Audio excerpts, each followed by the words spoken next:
মালাকুল মাউত যেমনি ভাবে মানুষদের রূহ কবজ করবেন, ঠিক তেমনি ভাবে জিনদেরও রূহ কবজ করবেন। কারণ এই মানুষ আর জিন, এই দুইটা জাতিকেই আল্লাহ তাআলা সৃষ্টি করেছেন একমাত্র তার ইবাদতের জন্য। জিনেরাও আমাদের মতো নামাজ পড়ে, রোজা রাখে, আমাদের মতো তারা আল্লাহ তাআলার আনুগত্য করে, কিন্তু তাদেরকে আমরা দেখতে পাই না, তাদেরকে আমরা দেখি না।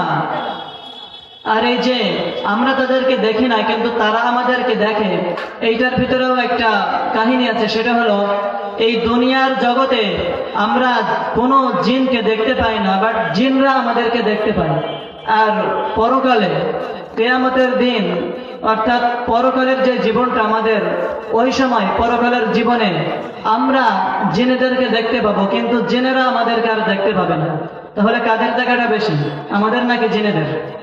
আমাদের দেখাটা বেশি, এটা শেষ হবে না। আর জিনেদের দেখাটা, এটা তো দুনিয়াতে শেষ। তো আমরা যেমনি নামাজ পড়ি, রোজা রাখি, কোরআন তেলাওয়াত করি, জিনেরাও ঠিক এমনি ভাবে আল্লাহ তাআলার ইবাদত করে। আমরা বাইতুল্লাহ গিয়ে তাওয়াফ করি, জিনেরাও তাওয়াফ করে, কিন্তু আমরা দেখি না। তো মালাকুল মাউত আল্লাহ তাআলার অর্ডারে সমস্ত জিনদের রূহ কবজ করবেন। কোন জিন জাতি দুনিয়ার বুকে আর বেঁচে থাকবে না। প্রথমত কোনো মানুষ আর বেঁচে থাকবে না, দ্বিতীয়ত কোনো জিন আর দুনিয়ার বুকে থাকবে না। এর ভিতর দিয়ে সমস্ত পশু পাখি, সমস্ত প্রাণীকুলেরও রূহ কবজ করা হয়ে যাবে।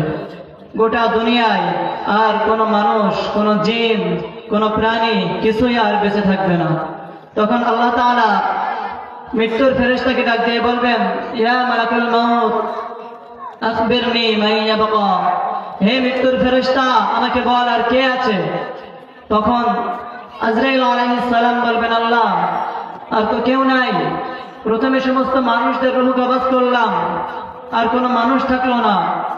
তারপরে আমি সমস্ত জিনদের রূহ কবজ করলাম, এখন আর কোনো জিন নাই, কোনো ইনসানও নাই, কোনো জিনও নাই, কোনো হায়াওয়ানও নাই।